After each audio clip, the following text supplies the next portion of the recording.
अमरावती जिल्ह्यातील तिवसा शहरात एका स्पेअर पार्ट व दुचाकी दुरुस्तीच्या दुकानाला भीषण आग लागल्याची घटना घडली। रविवारी दुपारी लागलेल्या या आगीत दुकानातील सुमारे 15 दुचाकी तसेच मोठ्या प्रमाणात स्पेअर पार्ट जळून खाक झाले। प्राथमिक माहितीनुसार शॉर्ट सर्किटमुळे आग लागल्याचा अंदाज व्यक्त करण्यात येत आहे। आग लागल्यानंतर परिसरात एकच खळबळ उडाली। नागरिकांनी तातडीने अग्निशमन विभागाला माहिती दिली।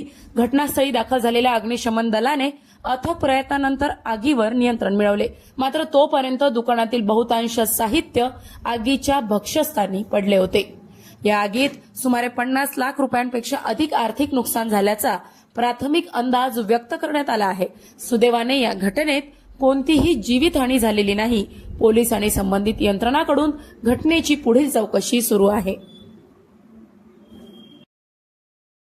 अशाच महत्त्वपूर्ण बातम्यांच्या अपडेट्ससाठी अजिंक्य भारत न्यूजच्या पेजला फॉलो करा आणि सबस्क्राइब करा।